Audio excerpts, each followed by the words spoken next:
Selamat pagi. Pagi. Bersyukur bahwa pagi hari ini kita masih diberi kepercayaan oleh Tuhan untuk menikmati anugerah kehidupan. Dalam kesempatan itu, hari ini kita akan mendengar firman Tuhan secara bersama-sama. Tapi sebelumnya mari kita berdoa secara singkat. Pimpinlah hamba-Mu dan urapi kami semua, supaya dalam urapan Roh Kudus kami dibuat mengerti sabda-Mu yang tertulis, lalu kami teruskan dalam kehidupan kami. Terpujilah nama-Mu, pimpin kami, dalam nama Tuhan Yesus kami berdoa dan bersyukur kepada Bapa di surga. Amin. Amin. Ya, hari ini kita akan merenungkan firman Tuhan dari Ulangan 6 ayat 5, kemudian Matius 22 ayat 37.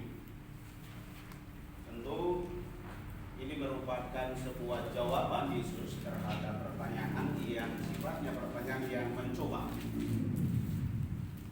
Pertanyaan yang datangnya dari seorang ahli Taurat.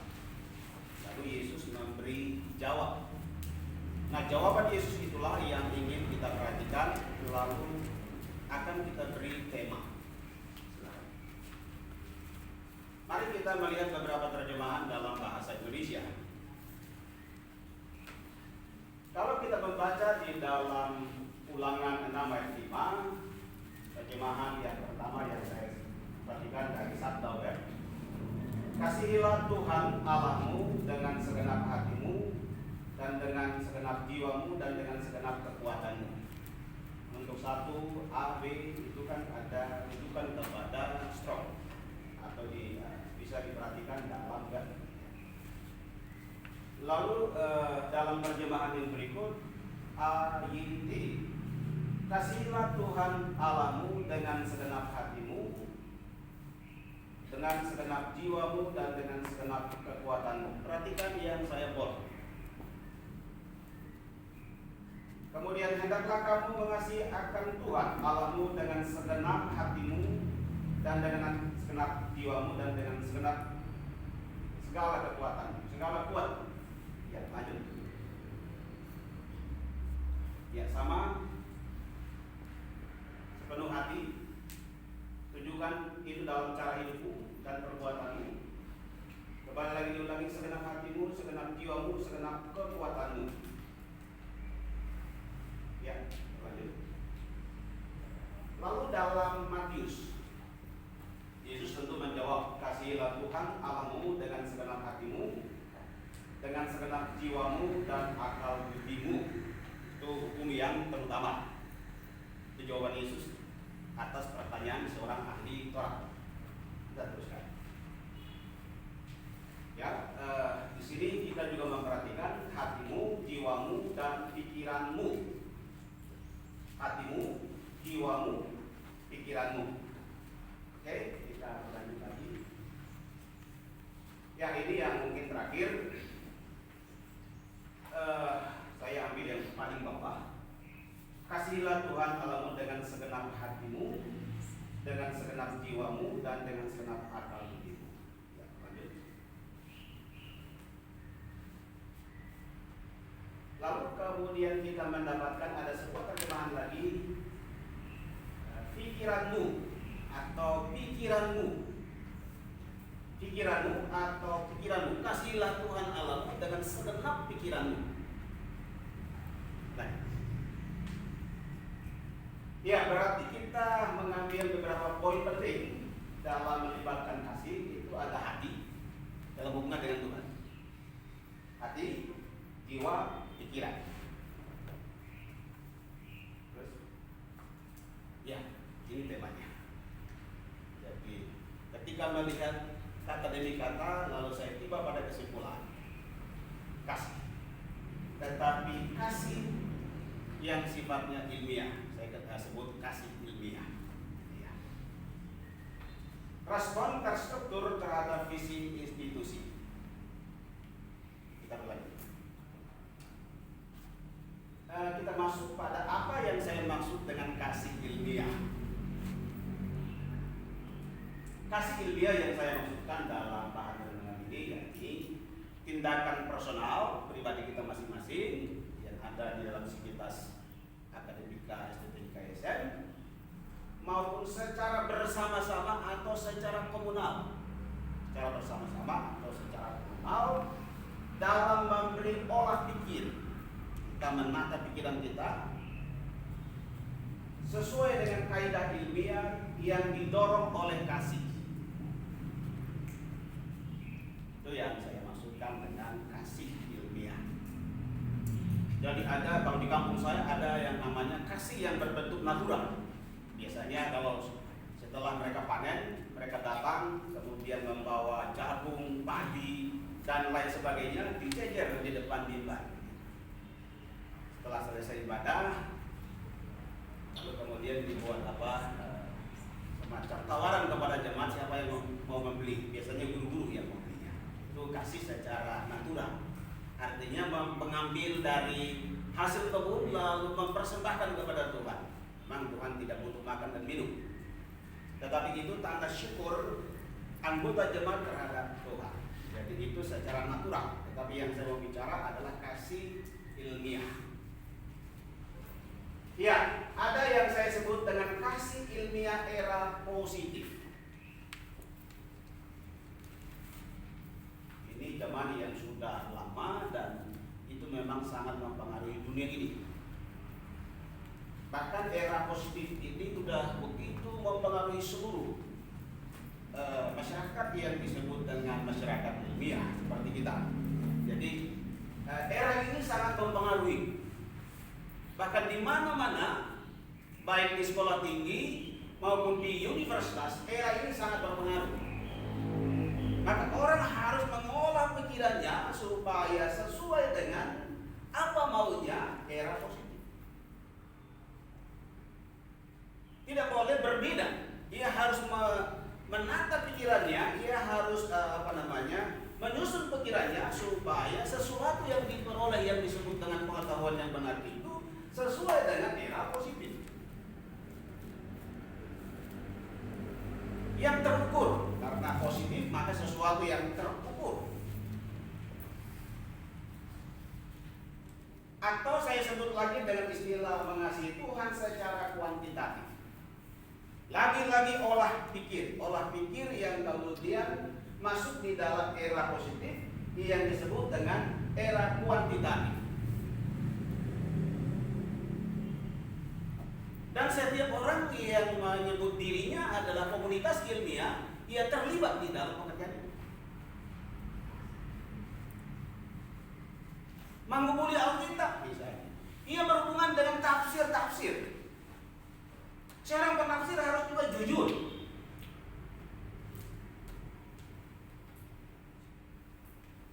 Sehingga tidak terjebak dalam apa yang disebut dengan plagiat. Nah, era ini menolong supaya secara kuantitatif berkarya mengasihi Tuhan secara kuantitatif.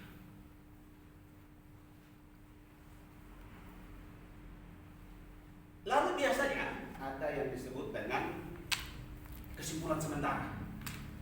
Jadi kalau mau supaya menguji sesuatu, buat kesimpulan, lalu itu diuji. Diuji pakai apa? Diuji pakai alat-alat yang pasti. Salah satunya adalah menggunakan matematika terapan. Atau dalam statistik itu ada olah data. Jadi bagaimana mengasihi Tuhan secara kuantitatif? Ya ini kerjanya. Kerjanya adalah bahwa setelah saya menghimpun sejumlah kebenaran, saya juga harus mengujinya. Dan kita mesti juga mempersiapkan diri dengan model seperti begini. Walaupun tidak secara tuntas tetapi berada di dalam lembaga yang memang oleh anugerah Tuhan didirikan di tempat ini oleh orang yang memang Tuhan persiapkan untuk mendirikan lembaga ini, maka di dalamnya mesti juga ada seperti ini. Dan itu sudah dimulai. Saya sangat bersyukur bahwa bagian ada bersama-sama dengan salah satu profesor yang termuda di Indonesia pada waktu itu, namanya Profesor Sasmoko. Bagian ini sangat penting melatih kita untuk mampu mendefinisikan sesuatu. Ada definisi kamus, tetapi kita beroleh kemampuan untuk mendefinisikan sesuatu. Seperti yang saya buat pada bagian pertama. Saya menggunakan istilah kasih ilmiah, tetapi apa yang saya maksudkan dengan kasih ilmiah, cari di kamus tidak ada. Kamus bahasa Indonesia juga tidak ada. Yang Anda temukan adalah kasih. Yang Anda temukan adalah ilmiah. Tapi kasih ilmiah Anda tidak akan temukan di dalam kamus. Oleh karena itu saya harus memberi sebuah definisi.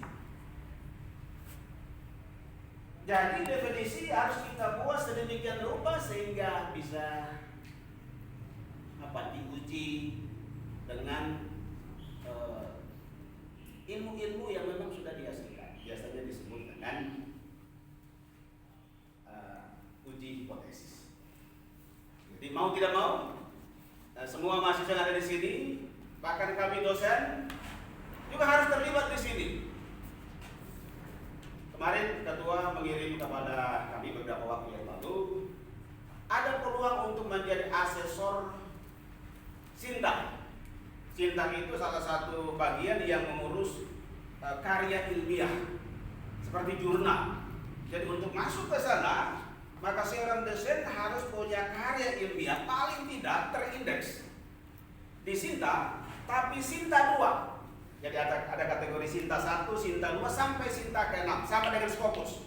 Scopus 1 sampai Scopus yang ke-6. Maka saya bilang berat sekali. Poin pertama dipenuhi, bahwa yang diminta adalah yang bergelar doktor, terpenuhi. Tapi poin kedua, ketiga, dan seterusnya saya bilang sangat berat. Untuk masuk ke jurnal yang terindeks Sinta 2 tidak gampang. Kecuali kita berada di dalam sebuah lembaga yang memang punya jurnal yang sudah masuk pada peringkat Sinta 2. Saya coba cari dan ada salah satu STP di Solo itu punya. Tapi saya kemudian lihat itu ada beberapa artikel yang memang ya mungkin dulu kali ya. Tapi mereka punya jurnal terindeks oleh Sinta 2. Jadi ada 1, 2 sampai 6. Kalau 6 ya bisa dibayangkan lah. Tapi kalau masuk kepada 2, apalagi 1, wah beratnya luar biasa. Saya saja masuk ke sebuah jurnal yang sifatnya nasional yang biasa, tetapi mereka punya mitra bestari. Artikel saya harus dikirim ke beberapa anggota untuk mengecek. Ternyata yang koreksi jurnal saya itu, artikel saya itu mantan mahasiswa saya. Lalu mereka mengoreksi. Oh luar biasa, saya sempat sedikit emosi begitu ya. Tapi saya harus katakan, saya harus jujur, secara ilmiah saya harus jujur menerima koreksi mereka. Tetapi saya bilang, saya buat di dalam catatan tadi. Apa yang Anda maksudkan sebenarnya sudah terakomodir di sini, dan saya buat itu dalam footnote. Oke, kita berlanjut.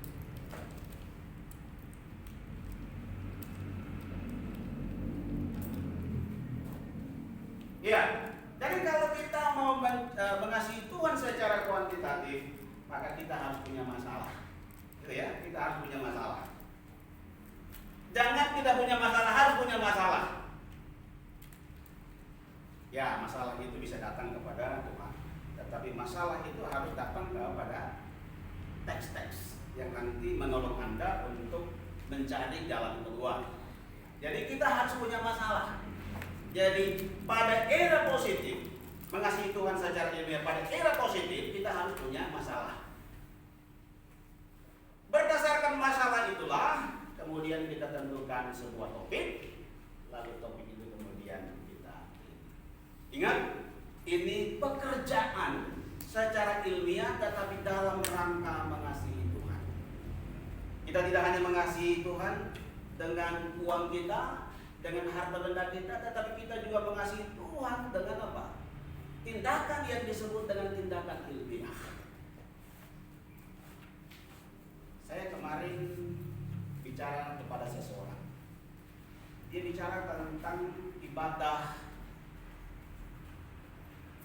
ibadah daring, ibadah online. Saya bilang bagus. Lalu saya bertanya lebih lanjut, Bapak pakai YouTube? Dia bilang iya, saya pakai YouTube. Ya. Selanjutnya saya bertanya lagi, apakah kita mendoakan orang yang menemukan itu? Ya. Artinya apa? Kita jarang mendoakan orang yang mengadakan penelitian yang hasil pikirannya itu digunakan oleh siapa saja. Saya tidak tahu siapa penemu YouTube itu. Tapi yang saya kagum adalah Tuhan yang menciptakan manusia segambar dan serupa. Sehingga ketika dia menggunakan pikirannya, maka dia akan menemukan sesuatu. Dan sesuatu itu menjadi alat yang dipakai oleh siapa saja. Tempo-tempo kita perlu mendoakan mereka yang mengadakan penelitian. Karena apa? Hasilnya juga dipakai oleh pendeta. Misalnya, benda jatuh ke bawah, lalu apa jawabannya? Ya, ada yang mengadakan penelitian bertahun-tahun, lalu kemudian menyimpulkan bahwa itu ada gaya gravitasi bumi. Lalu pendeta bilang, iya itu ada gaya gravitasi bumi. Dari mana? Dari seorang yang sudah mencurahkan waktunya, pikirannya untuk mengadakan penelitian bertahun-tahun, kemudian dia menyimpulkan sesuatu. Dan jawaban itu dimiliki oleh siapapun.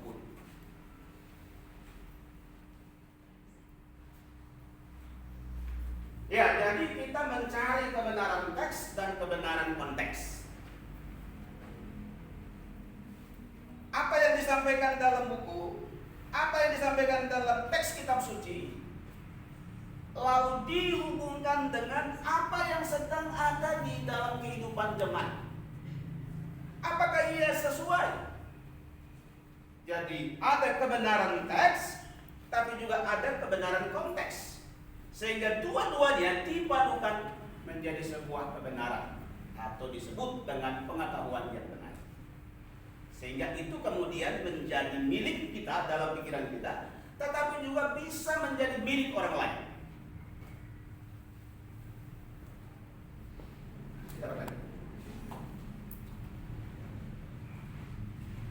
Ya, lalu era yang kedua saya sebut dengan kasih ilmiah era post-positif.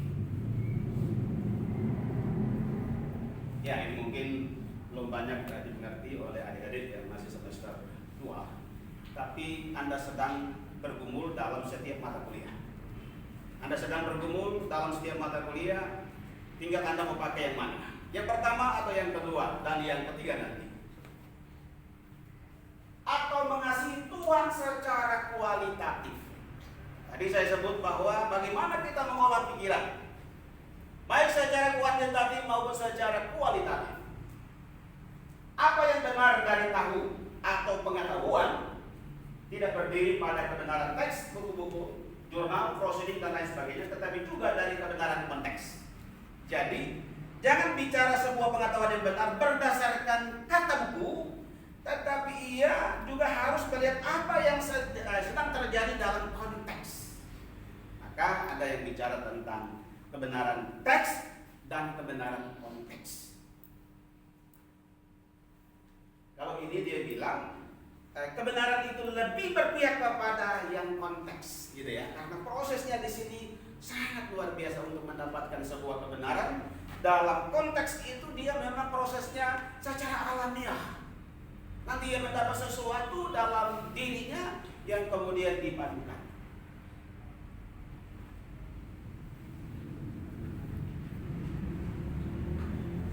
Yang itu akan nanti dialami oleh mahasiswa di dalam mengerjakan sesuatu yang bersifat karya ilmiah. Itulah sebabnya saya bilang kita harus mengasihi Tuhan secara ilmiah. Kita lanjut. Ya, ada juga yang saya sebut dengan era kombinasi. Ini bukan istilah saya, ini istilah orang-orang dulu, mereka-mereka yang ahli di dalam mengolah pikirannya untuk yang sifatnya ilmiah. Dan ini ada sebuah metodologi yang dikembangkan, mixed method atau era kombinasi. Ini mengkombinasikan yang pertama, yang kedua, dan itu kerjanya juga saya lihat luar biasa juga, menarik juga, tetapi susah juga. Menarik tetapi susah juga gitu. Tapi bagi mereka yang sudah terbiasa dalam sebuah pengetahuan.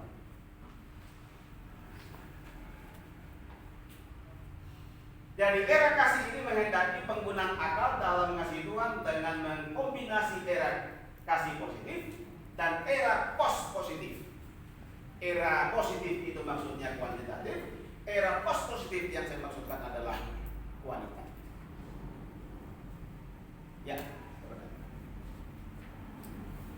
Ya, kemudian saya masuk ke era kasih ilmiah dalam era sitasi. Mengasihi Tuhan secara ilmiah itu tidak berlangsung dalam kesendirian, diri sendiri, tetapi dalam kebersamaan. Mengapa saya munculkan ini? Karena ini ada hubungan dengan nanti bagian-bagian terakhir yang saya maksudkan. Itu berdasarkan pengalaman saya berinteraksi dengan mahasiswa. Sehingga saya mencoba memunculkan apa yang disebut dengan era sitasi atau era pengutipan. Dalam kebersamaan itulah kita melengkapi bait Allah, tubuh kita, yang termasuk di dalamnya karya otak. Dengan pengetahuan yang benar, sebelum kita sudah ada orang lain. Itulah sebabnya kita harus saling menghargai orang lain dalam hasil berpikir yang sudah dipublikasikan. Masing-masing mahasiswa bisa mengecek karya yang sudah disampaikan kepada dosen. Apakah itu ada bagian ini atau tidak? Itu dicek. Oke. Ya, ini penjelasan saya bagaimana kita menghargai karya orang lain. Ada catatan atau sitasi pengutipan. Kalau kita menggunakan ini maka kita harus konsisten. Konsisten dengan bagian pertama dan bagian kedua. Sitasi dan juga referensi harus sama. Tidak boleh ia beda. Modelnya seperti apa nanti kita lihat. Kita terus lihat saja. Ya, ini paling tidak ada beberapa ini, tinggal mahasiswa melihat dan cari di Google, belajar sendiri. Saya juga tidak pernah diajarkan oleh dosen saya tentang bagian-bagian ini, tetapi saya blended, saya belajar sendiri. Sekarang kita ditolong oleh Google. Cari Google yang pintar itu, Google Scholar. Anda akan mendapat pengetahuan yang banyak tentang metode sitasi. Jadi ini harus dipakai dalam rangka mengasihi Tuhan. Pikiran Anda tidak boleh keluar dari pola-pola yang memang sudah diatur. Dan itu diakui dunia. Itu ada asosiasi-asosiasi tertentu yang menghasilkan pola sitasi seperti begini. Jadi tidak sembarang mengutip, tetapi ada polanya.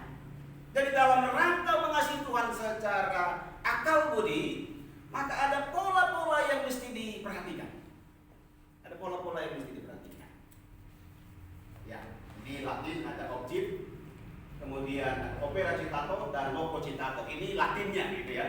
Kalau orang mulai menggunakan ini secara campur aduk begitu ya. Oke, gitu. Ya, jadi pilih konsistensi. Kalau mau pakai salah satu aliran namanya Turabian, maka pada waktu sitasi Turabian, pada waktu daftar pustaka juga Turabian. Itu maksudnya. Contohnya ini. Kita lihat dulu ada dalam kurung. Itu model, salah satu model lagi, apa style. Saya ambil dari Universitas Petra. Saya cari universitas yang ya kira-kira bisa dipertanggungjawabkan. Jadi bukan ilmu yang abal-abal. Kita dapat dari universitas terkenal. Ini sama juga. Ini modelnya. Silakan terus. Ya, ini daftar pustaka contoh. Kalau apa style, maka daftar pustakanya juga model apa style. Gitu ya. Ini Turabian modelnya. Terus ini footnote yang kompleks dan orang sering menggunakan itu. Dan tidak banyak yang menggunakan seperti itu. Tapi ada juga yang punya kecenderungan untuk membuat sitasi dengan model yang kompleks. Dan saya melihat dalam Turabian edisi yang ke-7 ada seperti itu. Ya, lalu faktor pendukung di dalam mengasihi Tuhan secara ilmiah, ya kita butuh rumah, kita butuh kampus. Kalau tidak ada kampus, bagaimana kita mau mewujudkan kasih ilmiah itu? Itu bohong juga. Bersyukur kita punya kampus namanya STTI, guys. Bersyukur ruangan-ruangan yang ada memadai. Bersyukur juga tidak ada gangguan. Kalau dulu saya kuliah sebentar demo, kami berhenti lagi, kami libur lagi, kuliah lagi, di demo berhenti lagi. Tapi Anda bersyukur sekali. Saya dulu itu pernah kuliah di kontrakan, rumah kontrakan. Ini kampus kok rumah kontrakan. Jadi secara psikologi malu juga mengaku ke kampung bahwa saya di kampus ini. Karena apa? Rumah kontrakan. Tapi Anda luar biasa ini. Apalagi sedang dibangun asrama dan sudah dipakai. Pergunakan itu secara baik di dalam apa? Di dalam mengasihi Tuhan secara ilmiah. Jadi asrama yang sudah disiapkan oleh pendiri, Anda manfaatkan secara baik untuk mengasihi Tuhan secara ilmiah. Doa ya Anda bisa lakukan. Tapi satu hal yang tidak boleh Anda lupakan adalah bahwa ini perguruan tinggi yang menolong menghasilkan orang-orang yang cakap di dalam pergumulan ilmiah. Jadi ada kampus, syukurlah ada kampus, dan Anda bisa tidur, bangun, belajar, ada lampu, komplit gitu ya. Anda bisa belajar secara baik. Tapi juga ada sponsor, sehingga Anda bisa melakukan kegiatan ini. Kemarin saya masuk kantor hari Senin kan. Lalu sebelum saya ke atas, saya tengok ke sebelah, sudah jadi. Lalu sambil berjalan saya merenung, untuk apa ini? Beliau bukan karena ada Pak Pastor di sini ya. Itu hanya sebuah pertanyaan dalam hati saya. Untuk apa beliau sampai mempersiapkan ini? Lalu saya kembali lagi ya. Tak ada keuntungan yang diperoleh dari mengelola seperti ini. Akan mengeluarkan uang. Kalau di tempat lain biasanya ada uang pembangunan dan lain sebagainya, tapi di sini tak ada. Lalu saya merenung, ya, terima kasih. Itu luar biasa. Jadi mahasiswa tidak banyak yang mengalami seperti itu. Bahkan mungkin dosen-dosen juga tidak banyak yang mengalami seperti begitu, termasuk saya. Oleh karena itu, manfaatkan fasilitas ini secara baik untuk berprestasi secara ilmiah. Sponsor itu harus dimaksimalkan secara baik. Saya dulu dapat sponsor itu setelah semester ke-6 dari New Zealand, yang salah satu dosennya pernah datang ke SID dan sempat kali bincang. Itu semester 6 baru saya dapat. Di bawah itu saya bergumulnya luar biasa. Itu di situ ada papan pengumuman, di situ tulis nama bulan Januari sampai Desember. Masuk misalnya, oh ini kosong, Yonas Mulia kosong. Malu juga waktu belajar tertekan. Kosong. Apalagi punya pacar, pacarnya sudah lunas. Jadi banyak yang menjadi tekanan di dalam kehidupan saya, tetapi itu membuat saya terus membaca dan membaca. Ada dosen itu menolong Anda untuk apa yang saya maksudkan dalam tema kita. Mahasiswa, tenaga kependidikan juga penting. Asrama, tadi saya sudah sebut. Perpustakaan, ini perpustakaan juga sangat penting dalam rangka mengasihi Tuhan secara ilmiah. Artinya buku-buku itu penting. Maka seberapa kita yang senantiasa membaca dan terus membaca, sampai kegiatan membaca itu menjadi bagian dari kehidupan yang tidak dapat terpisahkan. Kalau tidak membaca rasanya gelisah. Ada yang kurang. Jadi perpustakaan itu salah satu faktor pendorong. Maka dilengkapi dengan buku-buku yang mutakhir, 10 tahun. Lalu teknologi internet. Sekarang ada wifi, gitu ya, ada wifi. Pergunakan wifi secara baik untuk mendapat sesuatu yang menolong Anda dalam olah pikir secara ilmiah, supaya kita mengasihi Tuhan secara ilmiah. Kalau saat saya di Sumba, saya ditanya, mengapa Yesus itu rambutnya gondrong? Kalau begitu, karena sulung kita gondrong, kami boleh gondrong loh. Bagaimana kita memberi jawab? Kita harus memberi jawab.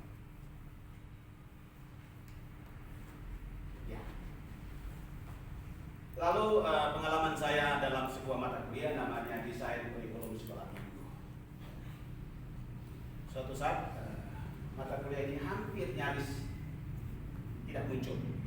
Lalu saya bilang, jangan dong, karena itu kan bagian dari istilah IKSM-nya, Institut Keguruan Sekolah Minggu.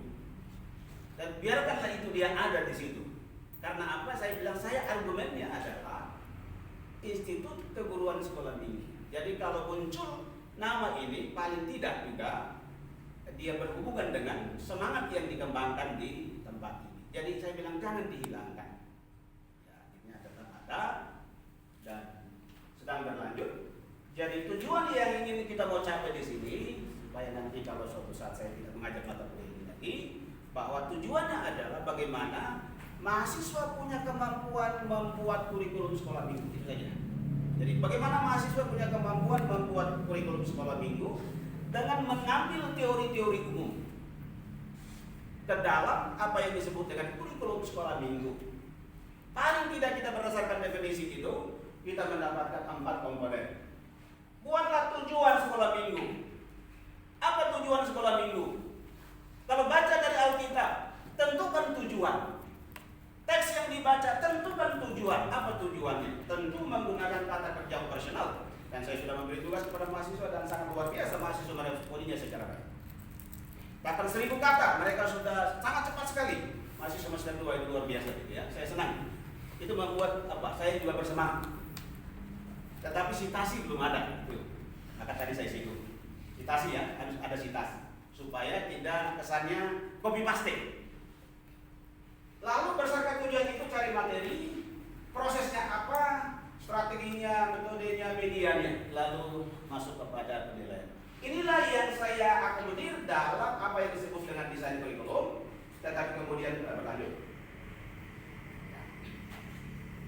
Kemudian dalam praktek itu kita harus mendasari pada apa yang disebut dengan teori dan juga pada praktiknya. Jadi kembali lagi bagian atas. Jadi dalam mata kuliah ini desain kurikulum sekolah minggu sesuai dengan istilah IKSM-nya, maka yang kita kemudian bagaimana mahasiswa punya kemampuan membuat kurikulum sekolah minggu sesuai dengan apa yang dikeluarkan oleh pemerintah dalam definisinya. Maka ada 4 komponen penting. Tujuan.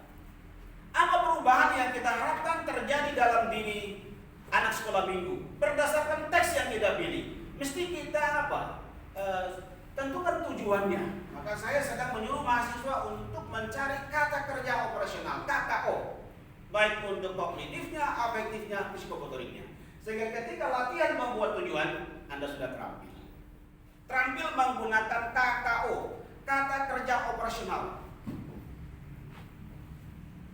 Lalu berdasarkan tujuan itu, tentukan materi. Materi yang kita maksudkan tentu diambil dari Alkitab. Kalau kita berbasis visi, misalnya sekolah kita, ada 3 kata penting: kudus, kuat iman, kasih. Tinggal ditentukan tujuannya apa, materinya apa, proses penilaian. Ya, kita berlanjut. Tetap ingat bahwa penyusunan kurikulum sekolah minggu dia harus berbasis Alkitab. Saya gunakan istilah Alkitab dalam kurikulum sekolah minggu. Ini sebuah teori yang saya kembangkan waktu saya pulang dari kuliah di STBI Semarang. Saya menggunakan 2 istilah. Kurikulum dalam Alkitab, Alkitab dalam kurikulum. Dan pernah saya ajarkan juga di situasi ini. 2 istilah yang saya pakai. Alkitab dalam kurikulum, kurikulum dalam Alkitab. Jadi Alkitab dalam kurikulum sekolah minggu itu tinggal pilih ayat-ayat. Apalagi kalau misalnya ada mahasiswa yang bisa menyusun mulai dari bulan Januari per minggu sampai Desember, wah, menjadi RPS yang sangat indah.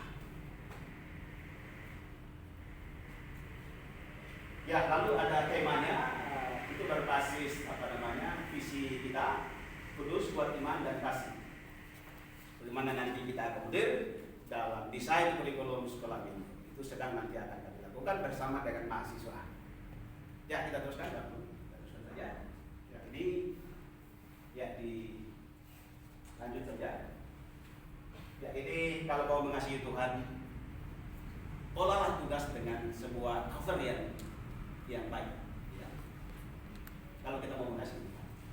Anda bisa belajar sendiri. Tapi paling tidak usulan saya ini, untuk mahasiswa semester 2, buatlah di atas judulnya, lalu logo kita, lalu tugas mata kuliah, desain kurikulum sekolah minggu, oleh siapa, NIM-nya apa, strata 1, program studi teologi dan seterusnya.